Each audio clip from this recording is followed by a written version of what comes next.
Chegamos ao capítulo 4, formação de hábitos na criança pela atitude dos educadores.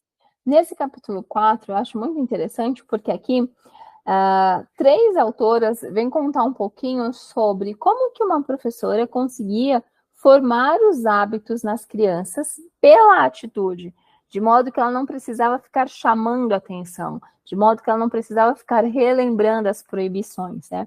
Então, como ela conseguia fazer as crianças compreenderem e aceitarem as expectativas sociais de uma forma tão rápida e tranquila? É sobre isso que elas vêm apresentar aqui para a gente. E mais, a compreensão em relação a como nós nos dirigimos à criança. Então, a maneira como nos relacionamos, como nos voltamos, como nos comunicamos com esses pequenos.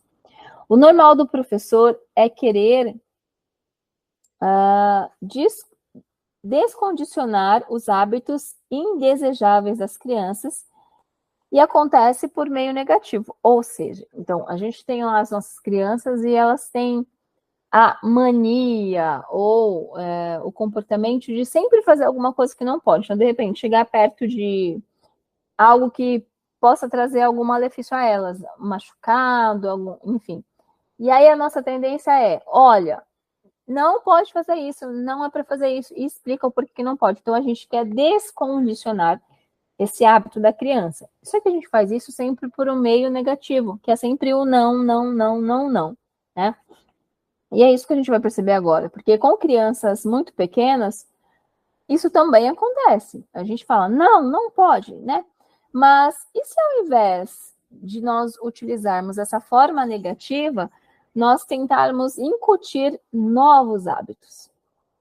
O que seria mais fácil e mais interessante, principalmente para a criança? Ela receber sempre uma comunicação negativa ou, pelo contrário, ela receber comunicações positivas?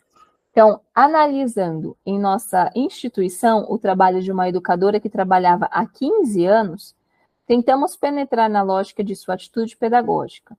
Sobre as bases de nossas observações, examinamos uma parte de sua atividade relativa à formação de novos hábitos, que tinha como objetivo a integração social das crianças. Com isso, quais foram as condições de observação? Primeiro, o contexto ali que essa professora estava inserida era chamado de o pavilhão. Era um espaço no qual essa professora recebia algumas crianças de 16 a 21 meses, porque era um momento ali que as crianças ficariam apenas cerca de 45 minutos. Claro, os maiores ficavam com ela 1 hora, e nesse lugar as crianças encontravam um equipamento que era bem diferente daquele com o qual eles estavam acostumados. Então, eles tinham novos brinquedos e regras diferenciadas. A sala onde eles viviam e brincavam durante todo o dia estava organizada para que eles pudessem brincar sem perigo. Inclusive, enquanto a educadora vestia, banhava ou alimentava uma das crianças. Diferente desse espaço que chamava de pavilhão. Por quê? Porque existia um aquecedor sem proteção, gavetas sem chave e cheios de objetos de adultos, cortinas que as crianças podiam tocar, fios elétricos. No espaço habitual do grupo, havia brinquedo que as crianças podiam pegar sem que houvesse uma estreita vigilância. Nesse pavilhão já havia brinquedos que apresentavam certos perigos, por exemplo, martelos de madeira, pequenos bastões e discos de madeira, grandes caminhões para empurrar e pedras pesadas para colocar dentro. Então, olha só a diferença de espaço. Eu achei bem interessante aqui para mostrar para a gente que também não era um mundo de fantasia, que pelo que a gente consegue entender aqui, o espaço ele era meio que adequado para uma necessidade que existia. Então, porque as crianças ficavam nesse espaço de 45 minutos a 1 hora. Então, a gente percebe que era um momento ali em que não era um grande espaço de tempo, mas que havia uma adequação e que, portanto, deveria existir uma grande preocupação da professora que ali estava. Mas aí o que a gente vai perceber é que a atitude da professora ela era bem diferenciada. embora estivesse em um lugar que exigisse dela mais atenção por conta do oferecimento de perigos, a professora ela não ficava em cima das crianças, ela apenas observava. E a pesquisa mostrou que, na presença das crianças, a educadora ela respondia constantemente aos comportamentos das crianças. E aí que mora o interessante, porque essa resposta que é dada, ela pode ser, por nós inclusive, né? Ela pode ser positiva ou ela pode ser negativa, concorda? E esse era o diferencial dessa professora, porque como é que ela se reportava às crianças? Então, entre as intervenções da educadora, as reações negativas, como, por exemplo, repreender ou impedir a criança de comportar-se sem respeito às regras e consolá-la se estava triste por alguma recusa ou impedimento, representava apenas 15% das intervenções. A maior parte das intervenções relativas ao ensinamento das regras, que era 85%, tinha como objetivo expressar, apoiar o comportamento esperado e criar as condições para esse comportamento. A atividade mais importante da educadora, que era de 40%, estava destinada a expressar a expectativa do comportamento desejado. Ou seja, ao invés de chamar a atenção e dizer, não, você não deve fazer isso, ela fazia, mas em menor número, como nós pudemos ver aqui, 15%. O que ela fazia muito mais? Expressar e afirmar os bons comportamentos. Então, quando a professora percebia que a criança estava tomando cuidado com algo, ela ia lá e afirmava, por exemplo, olha, que bom, é isso mesmo, você está tomando cuidado para não se machucar com tal coisa, entende? Ou mesmo quando ela via ali que existia uma necessidade de evocar a regra para a criança, ainda assim, ela ia de forma afirmativa, mostrando para a criança que, olha, que interessante, você pode brincar com isso, mas se a gente não tomar um certo cuidado, isso pode acontecer de ruim, né? Então, isso pode cair no seu pé, por exemplo, e machucar. Então, a professora, ela trabalhava dessa maneira. Então, ela não enunciava as regras, mas expressava a sua expectativa de maneira indireta. E a evidente alegria com que a educadora arrumava os brinquedos também era uma maneira de ela ensinar uma regra. E qual era a regra? De que, ao final das brincadeiras, os brinquedos deveriam ser guardados. Mas ela não explicitava isso, e até mais do que isso, né? Fazia com que as crianças brincavam. O que normalmente a gente faz é o seguinte: nós não vamos para o lanche enquanto não guardarmos todos os brinquedos. Não.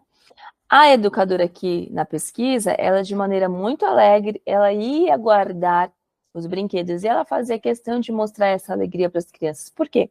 Porque chamaria a atenção das crianças. Então, as crianças perceberiam que, olha, esse movimento de ir ali e guardar os brinquedos é algo legal, porque ela está feliz, então eu também quero.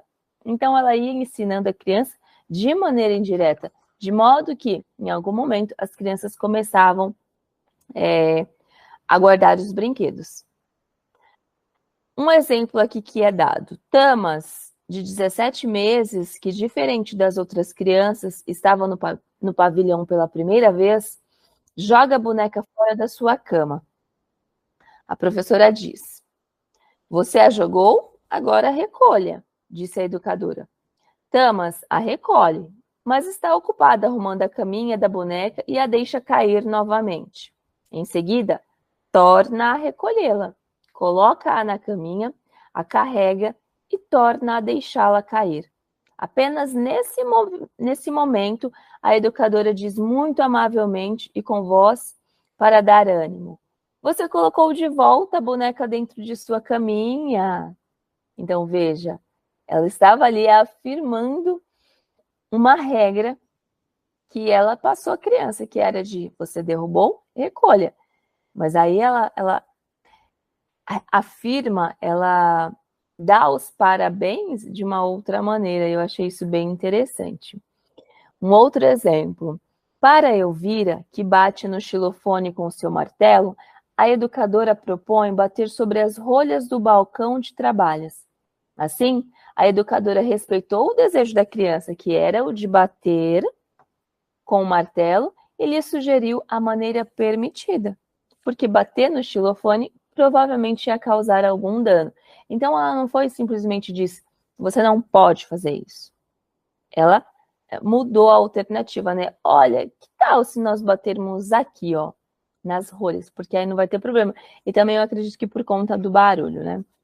Então, criar condições necessárias para o respeito às regras. Era isso que a professora fazia. Então, assegurar os meios, o lugar, as boas condições que as crianças têm para brincar. A educadora tenta, dessa maneira, criar as condições para a comunicação, preparando a compreensão da informação. Então, era assim que ela fazia, né? Ela trabalhava de um modo que... Porque a gente sabe que a negativa, o não, ou deixa a gente frustrado, e, portanto, vai fazer com que a gente queira fazer muito mais aquilo.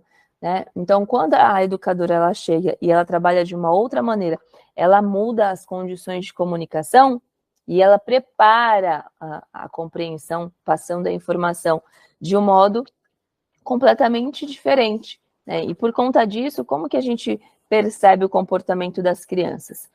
Aqui no livro a gente tem assim, a aptidão das crianças para a cooperação se baseia nas experiências adquiridas em seu grupo e através de suas relações com a educadora. A atitude receptiva e compreensiva da educadora reforça a disposição das crianças a adaptar-se. Uma criança de 18 a 21 meses, quando adotamos em relação a ela uma atitude pedagógica positiva, baseada na confiança, pode ser orientada de uma maneira que não lhe dê o sentimento de ser comandada e dominada, e que lhe permita aderir por ela mesma às decisões que lhe dizem respeito ou aceitá-las voluntariamente. Então, eu achei muito interessante o modo como a professora conduzia aqui. E fica aqui de grande incentivo para a nossa prática, não é, Pro? Chegamos no quinto capítulo, quinto e último capítulo, se não me falha a memória. Não, tem mais um, tem um sexto. No quinto capítulo, a autora, na verdade, ela fala sobre os contatos sociais dos bebês e crianças pequenas educados juntos. Então, aqui, nesse capítulo, a autora vai falar sobre crianças de 3 a 16 meses, que estavam ali no mesmo contexto, no mesmo espaço coletivo, e que eram agrupadas em 9 grupos de interações. Então, crianças de 3 a 16 meses, agrupadas em 9 grupos. Ela fala assim, a diferença de idade entre essas crianças é relativamente alta, embora sejam crianças pequenas e bebês, ainda assim você tem uma criança de 3 meses e você tem uma de 16 meses. Existe uma grande diferença e a gente já percebeu. Uma funciona de uma maneira e a outra de outra maneira. Estão em fases de desenvolvimento diferente. E aí a autora fala, talvez isso coloque algumas dificuldades metodológicas. É preciso destacar que as pesquisas desse gênero não puderam ser efetuadas senão em certas condições, a saber, então, primeiro, o desenvolvimento emocional das crianças deve ser apropriado. Elas devem ter uma relação sólida e afetuosa com sua educadora. Aqui é a questão de estabelecer a comunicação emocional, porque nós já vimos que é importante esse entender, esse compreender da criança que ela é benquista, que ela está em um espaço seguro, que ela se sinta confiante, que ela possa construir uma imagem positiva de si. E isso só vai acontecer se o professor ou a professora conseguir estabelecer uma comunicação emocional positiva. Segunda coisa, as crianças educadas em grupos devem passar suas horas acordadas em grandes espaços de brincadeiras. E nesse caso, nós estamos falando sobre as brincadeiras livres. E uma vez que já foi estabelecida a comunicação emocional, fica muito mais fácil de a criança conseguir ter esse momento para si, sozinha, na brincadeira livre. Quer tenha 3 meses, quer tenha 16 meses. E qual foi a metodologia utilizada aqui pela pesquisadora? Então, ela diz: as inter-relações sociais que nós observamos foram reagrupadas em 7 categorias, determinadas em seguida aos estudos preliminares que nós tínhamos realizado sobre as crianças de grupos de idades variadas. Os estudos se iniciaram com estas 7 categorias, mas se tornou necessário, em seguida, introduzir 2 outras categorias e modificar as 7 originais. Finalmente, as interações sociais foram reagrupadas em 9 categorias. Então, a primeira categoria que elas começaram a observar: o contato pelo olhar, sorriso e sons, início do contato pelos gestos ou deslocamentos, o contato físico, pegar um objeto, oferecer ou dar alguma coisa, a imitação, atividades comuns realizadas ali juntos entre as crianças, a comunicação verbal e o comportamento dito adulto em relação ao colega, que é aquela coisa de o querer mandar, dizer não pode. Por quê? Porque em alguma fase a criança ela começa a imitar. E ela imita quem? Os papéis sociais que estão próximos dela. E se ela está dentro da unidade escolar, o papel que ela vai imitar é o do professor. Quais foram os resultados a partir dessas categorias? Entre as idades de 2 a 3 meses, as crianças estavam preparadas para contatos sociais, mas os relacionamentos entre os colegas foram precedidos pelas observações de um observador por criança. Então, o bebê, ele olha fixamente o observador sem se mexer e sem voltar os olhos durante longos minutos. Então, ele fica assim, só observando, ele não faz mais nada. Por quê? Porque qual a idade? Ele tem 2 ou 3 meses, então é muito bebezinho ainda, né? Então, é um olhar observador apenas. Ele está tentando conhecer, aprender sobre aquele lugar que ele está inserido. Já no caso dos bebês que ainda estão deitados de costas, é talvez difícil de identificar um simples olhar para o colega, mas é fácil de observar um sorriso. E a partir de 6 meses, podemos observar os sorrisos e risos mútuos. Então, se a criança está deitada de barriguinha para cima, fica complicado dela observar os colegas, porque ela ainda não tem esse movimento do virar. Mas ela já começa a evidenciar alguns sorrisos. Depois, em geral, os bebês menores não prestavam atenção a uma criança chorando perto deles. Então, essas crianças de 3 a 16 meses não davam muita atenção. Podia ter uma criança berrando ali do ladinho e para ela tanto faz, tanto fez, né? Então, já os um pouco mais velhos, eles prestavam bastante atenção a uma criança que chorava, mas somente em torno de 1 ano que uma criança interrompia o que fazia porque ouvia o outro chorar. Então, quando é que eles começam já a prestar um pouco mais de atenção no colega? A partir de 1 ano, em relação ao choro, claro. Que aí ele vai parar o que ele está fazendo para olhar o que está acontecendo com o coleguinha que tanto está chorando. Interessante isso, não é? Depois, os bebês tentam estabelecer relações com seus colegas em função de seu nível de desenvolvimento motor. Então, como é que eles se comunicam? No agarrar, no alcançar, no se virar, no pegar, sentir, rastejar em direção ou seguindo um colega. É assim que eles começam a estabelecer uma comunicação. Então, de repente, se você colocou 2 bebês ali pertinho um do outro, o que ele pode fazer primeiro? Com a mãozinha, grudar no coleguinha e querer puxar. Isso é o quê? É o modo que ele está estabelecendo de comunicação. Assim como se ele já engatinha e ele está vendo um coleguinha do outro lado da sala, ele vai querer engatinhar até aquele coleguinha, depois ele pode parar, sentar, colocar a mão no rosto, colocar a mão no corpinho, porque também está sendo estabelecida ali uma comunicação. Os sorrisos mútuos eram precedidos de toques entre eles.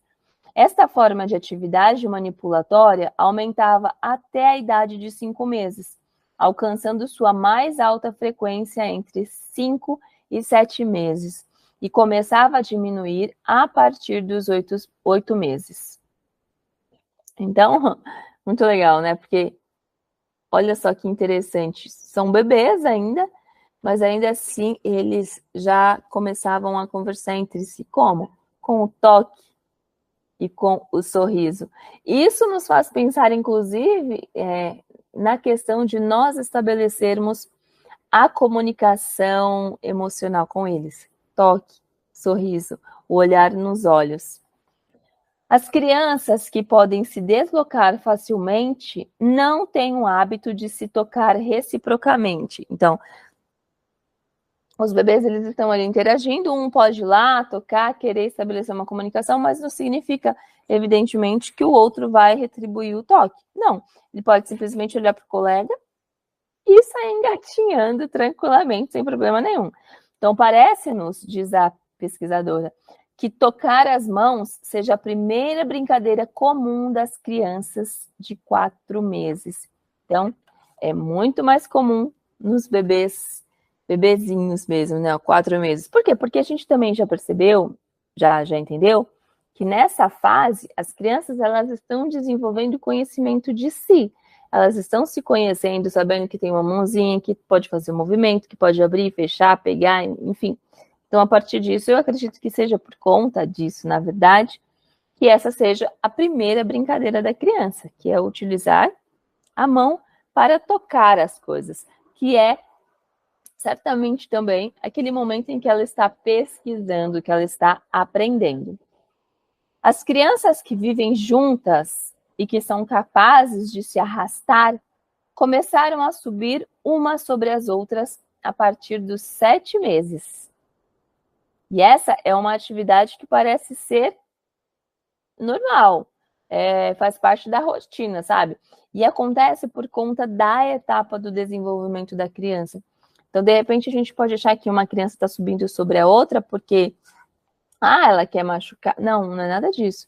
Faz parte da fase de desenvolvimento, no qual a criança está querendo conhecer, ela está descobrindo ou pesquisando, explorando o que o corpo dela é capaz. E aí, no nosso ponto de vista, subir ou se arrastar sobre o corpo do colega não é uma agressão, diz a pesquisadora. Isso pode ser feito de um jeito veemente ou por brincadeira, mas nunca sob um efeito de raiva. Na metade dos casos, a criança que estava sendo escalada continuava a brincar. Por vezes, ela tentava se separar, por vezes gemia, mas outras vezes, tudo era considerado como uma brincadeira. E, por sua vez, tocava seu colega ou sorria para ele. Então, olha só, o olhar que a gente lança para a situação. A partir do 7º mês, quando as crianças brincavam de bruços e eram capazes de se segurar firmemente, eram capazes de segurar firmemente os objetos e manipulá-los, os objetos começavam a ter um papel essencial em suas interações. Então, era o momento em que passou da mãozinha já, né, da fase da mãozinha, agora já começa a utilizar os brinquedos. Então, é o momento que o professor vai ter claro que já está na hora de começar a oferecer os objetos. Pegar um brinquedo de outra criança não deve ser considerado como uma agressão. O objetivo desse ato é pegar o objeto e não machucar ou incomodar o seu dono. A criança pode persistir franca e pacientemente em sua tentativa de agarrar o objeto, mas nunca com agressividade. Então, uma coisa normal para a gente estar atento no desenvolvimento aí dos bebês. Muito mais tarde, por volta dos 10 meses, as crianças foram observadas oferecendo um brinquedo, ou mais exatamente, movendo-o e colocando-o na frente de um colega. Mas mesmo uma oferta real não queria dizer que a criança pretendia se separar do objeto, assim como não estava necessariamente dando um objeto ao brincar com um adulto de oferecer e receber de volta. Olha, esse trecho me chama muita atenção, eu acho muito lindo pelo seguinte, porque às vezes a gente acha que, agora não mais, porque a gente já tem estudado muito, né? Mas aí a gente pensa, por exemplo, nas mães, que não são pedagogas, e elas não têm esse conhecimento, e não conseguem compreender a essência desse movimento, que é a criança tá conversando ali com o coleguinha, quando ele faz esse movimento de pegar um brinquedo e colocar na frente.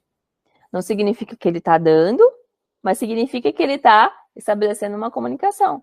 Assim como ele faz com o adulto. E com o adulto é um pouco mais fácil de perceber, porque normalmente o adulto pega o brinquedo e depois devolve.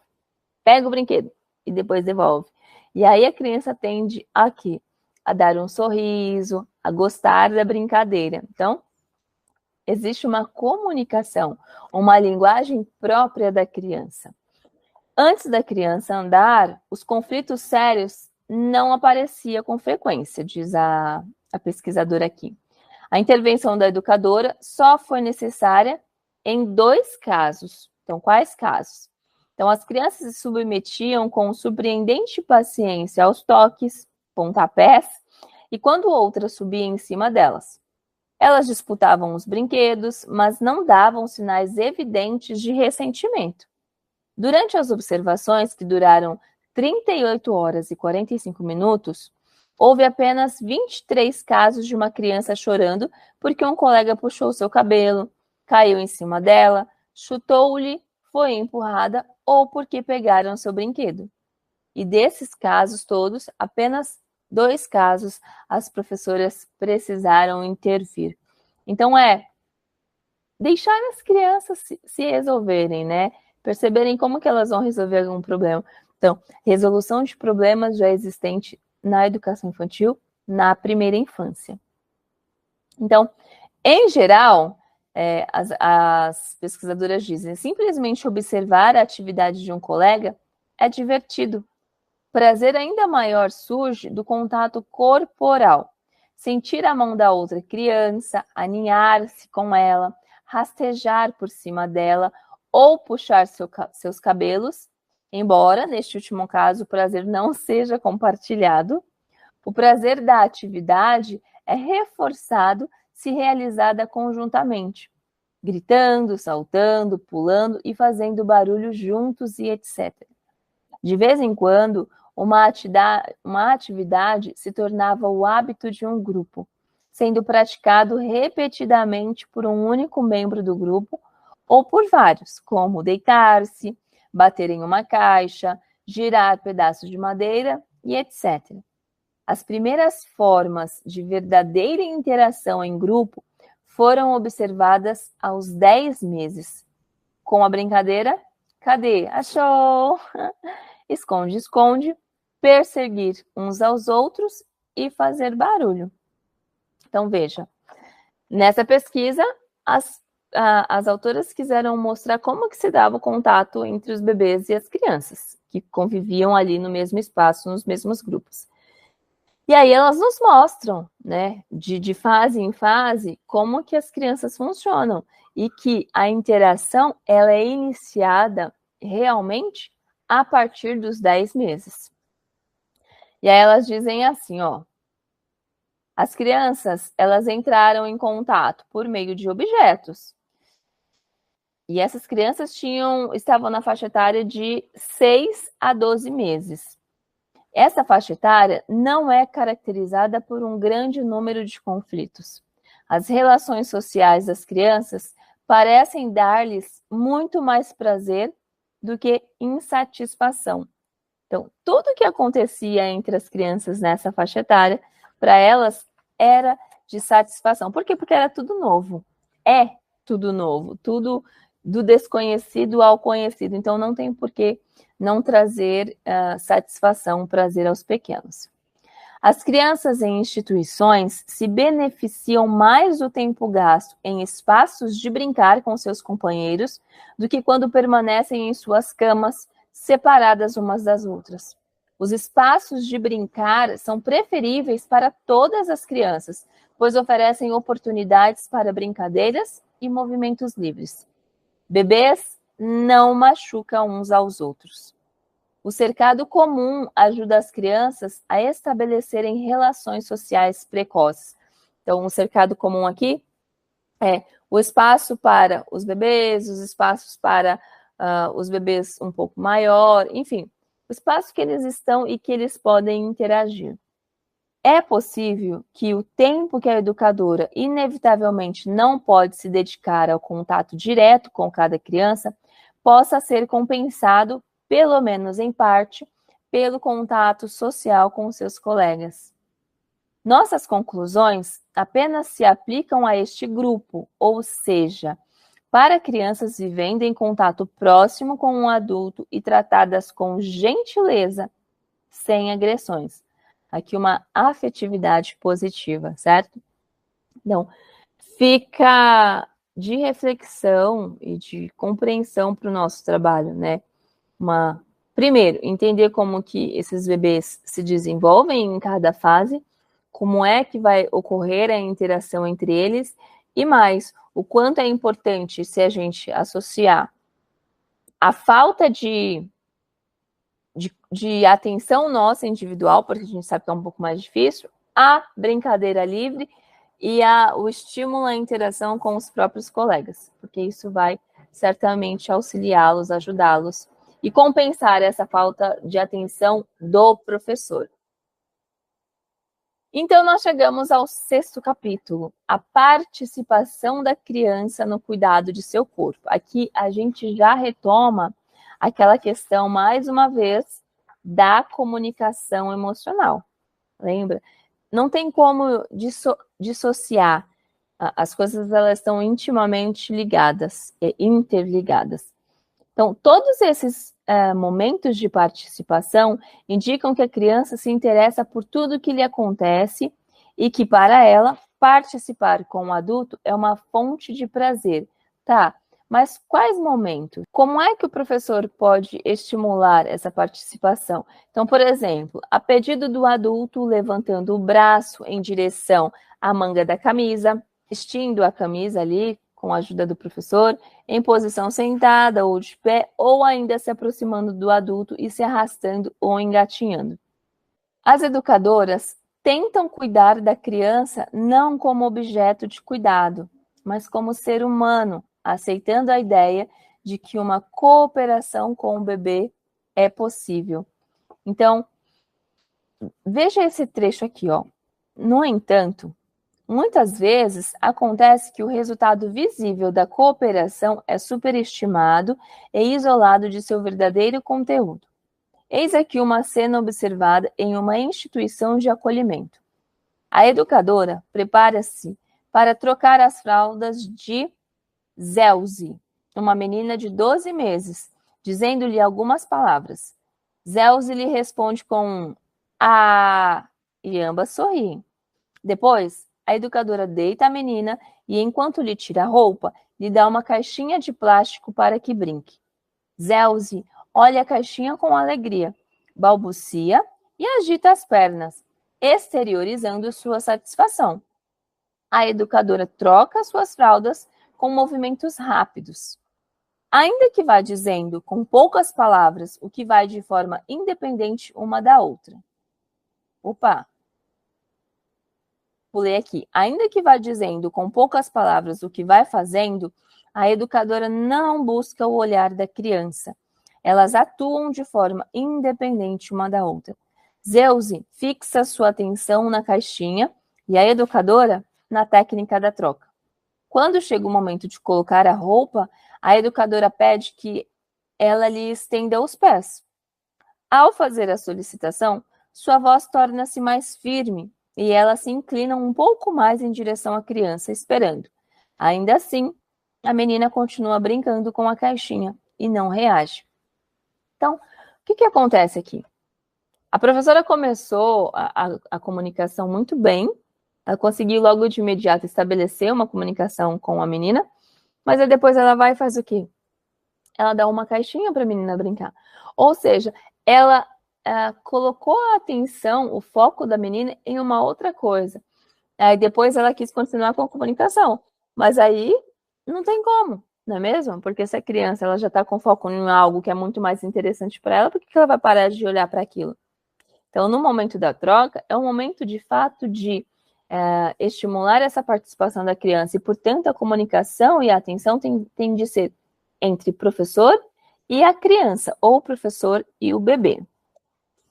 E evitar, né, ter muito cuidado com tratar essa criança feito um objeto, porque senão você vira para lá, vira para cá, e aí não estabelece de fato uma comunicação com a criança. Então, aqui, a autora diz o seguinte: a educadora, ela não busca intencionalmente a participação da criança, apenas a solicita quando necessário ao seu trabalho. Aí, de fato, não vai ter mesmo uma comunicação, não é mesmo? Então, o que precisa ser olhado? É fundamental que o bebê siga com atenção a diversas ações dos cuidados de seu corpo e que observe com atenção todos os detalhes, os quais ela ainda não está preparada para participar. A cadeia de interação interromper-se-á de quando em quando, mas as educadoras devem procurar atrair intencionalmente o olhar da criança e se esforçar por fazer ressurgir a interação. Quando se produz uma atenção mútua, torna-se natural que a criança ofereça o pé para que lhe vistam a roupa. Não é preciso que a educadora faça um esforço especial, nem que peça à criança para participar. Trata-se de uma ação especial que integra todo o processo de atenção recíproca, ou seja, a gente pode iniciar nas primeiras vezes, nos primeiros momentos, a troca da criança e não receber uma participação direta da criança, mas a gente está naquele movimento de olhar olho no olho, de conversar com a criança, de mostrar para ela quais são ali os movimentos que está sendo feito para a troca dela, para vestir a roupinha, até que ela vai entendendo como que funciona. E vai chegar um momento que ela vai perceber que a professora vai colocar a calça, por exemplo, e ela vai levantar o pezinho, assim como eu levantei o meu pezinho aqui embaixo. Isso é muito legal, né? Porque mostra o quanto a criança ela é inteligente. Um exemplo que a pesquisadora compartilha. Tommy é uma criança de 9 meses, alegre, sorridente, mas um pouco preguiçosa. Sua educadora o está trocando. Tira-lhe a roupa e, enquanto o faz, para o movimento da mão e diz: tire você mesmo o pé. A criança sorri. A educadora volta a repetir a solicitação. Espera e, depois de um instante, a criança tira o pé. Enquanto a educadora lhe tira a fralda, Tommy agarra seu pé nu, olha-o com curiosidade e gira a cabeça, chupando o dedão. A educadora se inclina sobre ele e lhe diz sorrindo: você não me dá atenção? A criança tira o dedo da boca, sorri e tenta agarrar o vestido da educadora. Enquanto isso, ela já pegou a roupa da criança para vesti-la de novo. Tommy olha para um outro lugar. A educadora aproxima a roupa da criança dizendo: olha, é a sua roupa. Espera um momento que a criança lhe dê atenção para solicitar-lhe que lhe estenda o pé. Tommy bate os pés ritmicamente sobre a bancada destinada à troca de roupa. E a educadora veste-lhe com movimentos suaves e contínuos, seguindo o ritmo dos movimentos da criança. Enquanto faz isso, sorri e fala com ele. Você pensa que sou eu que devo pegar o seu pé? Finalmente, abotou as suas calças e pega os sapatos. Tommy aproxima os pés. A educadora põe o primeiro sapato e, durante a operação, explica a Tommy o que está fazendo. Para com o outro sapato na mão. Diz a Tommy que lhe dê seu pé e espera. tome, participa de boa vontade. Olha que gracinha. Muito legal, né? E então, elas finalizam. No Instituto Pickler, as educadoras consideram muito importante conseguir da criança, ainda que seja pequeno, um sinal de participação durante os momentos de cuidados. Mas, ao mesmo tempo, elas são capazes de aceitar, com muita compreensão, que a criança não tem vontade de aproveitar a possibilidade que lhe é oferecida. A construção desse tipo de atuação por parte das educadoras é parte integrante do nosso trabalho de formação. Ou seja, é entender e ter uma escuta ativa. É proporcionar, estimular a algo, mas também compreender quando é o momento ou não da criança. E aqui, nós chegamos ao final do nosso livro, Educar os 3 Primeiros Anos. Eu espero muitíssimo ter contribuído, compartilhado com você aí as ideias principais. Se você não leu esta obra, fica a minha sugestão para que quando você tiver um tempo, você o faça. É de fato um livro maravilhoso.